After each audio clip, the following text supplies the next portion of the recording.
ನಮಸ್ಕಾರ ಎಲ್ರಿಗೂ. ಇವತ್ತಿನಿಂದ ಭಗವದ್ಗೀತೆಯ 2ನೇ ಅಧ್ಯಾಯವನ್ನು ಶುರು ಮಾಡೋಣ. ಅಥ ದ್ವಿತೀಯೋ ಅಧ್ಯಾಯಃ ಸಾಂಖ್ಯಯೋಗಃ. ಸಂಜಯ ಉವಾಚ ತಂ ತಥಾ ಕೃಪಯಾವಿಷ್ಟಂ ಅಶ್ರುಪೂರ್ಣಾಕುಲೇಕ್ಷಣಂ ವಿಷೀದಂತಮಿದಂ ವಾಕ್ಯಂ ಉವಾಚ ಮಧುಸೂದನಃ. ಇಲ್ಲಿ ಸಂಜಯರು ವಿಷಯವನ್ನು ಧೃತರಾಷ್ಟ್ರರಿಗೆ ಹೇಳುತ್ತಿದ್ದಾರೆ. ಈ ಶ್ಲೋಕದ ಅರ್ಥ ಏನೆಂದರೆ, ಸಂಜಯನು ಹೇಳಿದನು, ಆ ಪ್ರಕಾರವಾಗಿ ಕರುಣೆಯಿಂದ ವ್ಯಾಪ್ತನಾದ ಮತ್ತು ಕಂಬನಿ ತುಂಬಿದ ಹಾಗೂ ವ್ಯಾಕುಲ ಕಣ್ಣುಗಳುಳ್ಳವನಾದ ಶೋಕಯುಕ್ತನಾದ ಆ ಅರ್ಜುನನನ್ನು ಕುರಿತು ಭಗವಾನ್ ಮಧುಸೂದನನು ಈ ಮಾತನ್ನು ಹೇಳಿದನು. ಶ್ರೀ ಭಗವಾನುವಾಚ ಕುತಸ್ತ್ವಾಕಶ್ಲಲಮಿದಂ ವಿಷಮೇ ಸಮುಪಸ್ಥಿತಂ ಅನಾರ್ಯಜುಷ್ಟಮಸ್ವರ್ಗ್ಯಂ ಅಕೀರ್ತಿಕರಮರ್ಜುನ.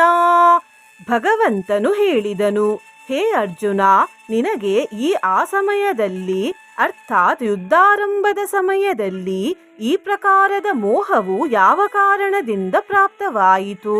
ಏಕೆಂದರೆ ಇದು ಶ್ರೇಷ್ಠ ಪುರುಷರಿಂದ ಆಚರಿಸಲ್ಪಡುವುದಲ್ಲ, ಸ್ವರ್ಗವನ್ನು ಕೊಡುವಂತಹದೂ ಅಲ್ಲ ಮತ್ತು ಕೀರ್ತಿಯನ್ನುಂಟು ಮಾಡುವುದೂ ಅಲ್ಲ. 3ನೇ ಶ್ಲೋಕವು ಹೀಗಿದೆ. ಕ್ಲೈಬ್ಯಂ ಮಾಸ್ಮಗಮಃ ಪಾರ್ಥ ನೈತತ್ವಯುಪಪದ್ಯತೆ ಕ್ಷುದ್ರಂ ಹೃದಯ ದೌರ್ಬಲ್ಯಂ ತ್ಯಕ್ತೋತ್ತಿಷ್ಠ ಪರಂ ತಪ. ಈ ಶ್ಲೋಕದ ಅರ್ಥವೇನೆಂದರೆ, ಹೇ ಪಾರ್ಥ, ನಪುಂಸಕತ್ವವನ್ನು ಹೊಂದಬೇಡ, ನಿನಗೆ ಇದು ಉಚಿತವಲ್ಲ.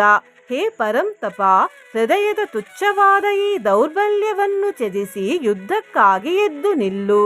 ಅರ್ಜುನ ಉವಾಚ ಕಥಂ ಭೀಷ್ಮಮಹಂ ಸಂಖ್ಯೇ ದ್ರೋಣ ಚ ಮಧುಸೂದನ ಇಷುಭಿಃ ಪ್ರತಿಯೋತ್ಸ್ಯಾಮಿ ಪೂಜಾರ್ಹಾವರಿಸೂದನ.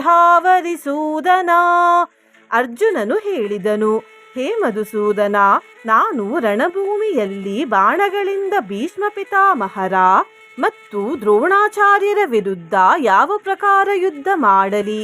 ಏಕೆಂದರೆ ಹೇ ಅರಿಸೂದನನೇ, ಅವರಿಬ್ಬರು ಪೂಜನೀಯರಾಗಿದ್ದಾರೆ. 5ನೇ ಶ್ಲೋಕ ಹೀಗಿದೆ. ಗುರೂನ ಹತ್ವಾ ಹಿ ಮಹಾನುಭಾವಾನ್ ಶ್ರೇಯೋ ಭೋಕ್ತುಂ ಭೈಕ್ಷಮಪೀಹ ಲೋಕೆ ಹತ್ವಾರ್ಥ ಕಾಮಾಂಸ್ತು ಗುರೂನಿಹೈವ ಭುಂಜೀಯ ಭೋಗಾನ್ ರುದಿರ ಪ್ರದಿಗ್ಧಾನ್.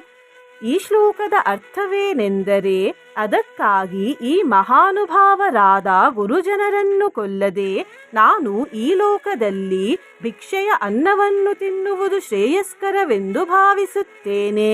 ಏಕೆಂದರೆ ಗುರುಜನರನ್ನು ಕೊಲ್ಲುವುದರಿಂದಲಾದರೂ ಈ ಲೋಕದಲ್ಲಿ ರಕ್ತದಿಂದ ತೊಯ್ದಿರುವ ಅರ್ಥ ಮತ್ತು ಕಾಮರೂಪಿ ಭೋಗಗಳನ್ನೇ ಭೋಗಿಸುವೆನು.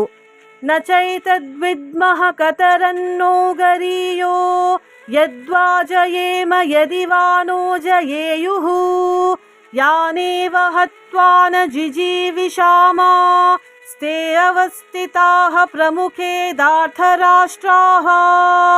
ನಮಗಾಗಿ ಯುದ್ಧ ಮಾಡುವುದು ಅಥವಾ ಮಾಡದಿರುವುದು, ಇವೆರಡರಲ್ಲಿ ಯಾವುದು ಶ್ರೇಷ್ಠವೆಂಬುದನ್ನು ನಾವು ಅರಿಯೆವು. ಅಥವಾ ಅವರನ್ನು ನಾವು ಗೆಲ್ಲುವೆವೋ, ನಮ್ಮನ್ನು ಅವರು ಗೆಲ್ಲುವರೋ ಎಂಬುದನ್ನು ಅರಿಯೆವು.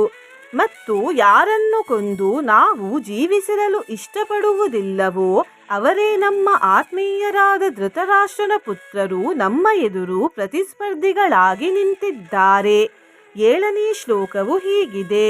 ಕಾರ್ಪಣ್ಯ ದೋಷೋಪಹತ್ವ ಸ್ವಭಾವಃ ಪೃಚ್ಛಾಮಿ ತ್ವಾಂ ಧರ್ಮ ಸಮ್ಮೂಢ ಚೇತಾಃ ಯಚ್ಛ್ರೇಯಃ ಸ್ಯಾನ್ನಿಶ್ಚಿತಂ ಬ್ರೂಹಿ ತನ್ಮೇ ಶಿಷ್ಯಸ್ತೇಹಂ ಶಾದಿಮಾಂ ತ್ವಾಂ ಪ್ರಪನ್ನಂ.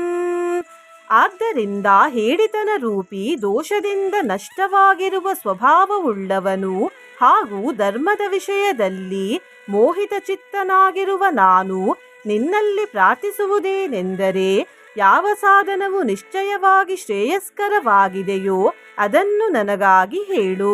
ನಾನು ನಿನ್ನ ಶಿಷ್ಯನಾಗಿದ್ದೇನೆ. ಆದುದರಿಂದ ನಿನ್ನಲ್ಲಿ ಶರಣಾಗಿರುವ ನನಗೆ ಉಪದೇಶವನ್ನು ಮಾಡು. ಇದನ್ನು ಅರ್ಜುನರು ಶ್ರೀಕೃಷ್ಣ ದೇವರಿಗೆ ಹೇಳುತ್ತಿದ್ದಾರೆ. ಇವತ್ತು ನಾವು ಈ ವಿಡಿಯೋದಲ್ಲಿ 2ನೇ ಅಧ್ಯಾಯದ 7 ಶ್ಲೋಕಗಳನ್ನು ಕೇಳಿದ್ದೇವೆ. ಮುಂದಿನ ಶ್ಲೋಕಗಳನ್ನು ಮುಂದಿನ ವಿಡಿಯೋಗಳಲ್ಲಿ ಮುಂದುವರಿಸೋಣ. ನಿಮಗೆ ವಿಡಿಯೋದಲ್ಲಿ ಏನಾದರೂ ಬದಲಾವಣೆ ಬೇಕಿದ್ದರೆ ಕಮೆಂಟ್ ಮಾಡಿ ತಿಳಿಸಿ. ವಿಡಿಯೋವನ್ನು ಲೈಕ್ ಮಾಡಿ ಹರೇ ಕೃಷ್ಣ ಎಂದು ಕಮೆಂಟ್ ಮಾಡಿ. ನೀವು ಚಾನಲಿಗೆ ಹೊಸದಾಗಿ ಬಂದಿದ್ದರೆ ಚಾನಲನ್ನು ಸಬ್ಸ್ಕ್ರೈಬ್ ಮಾಡಿ, ಹತ್ತಿರ ಇರುವ ಬೆಲ್ ಬಟನ್ ಪ್ರೆಸ್ ಮಾಡಿ, ಆಲ್ ಅನ್ನುವ ಆಪ್ಷನ್ ಅನ್ನು ಸಿಲೆಕ್ಟ್ ಮಾಡಿ. ನಾಳಿನ ವಿಡಿಯೋದಲ್ಲಿ ಮತ್ತೆ ಪುನಃ ಸಿಗೋಣ. ಧನ್ಯವಾದ.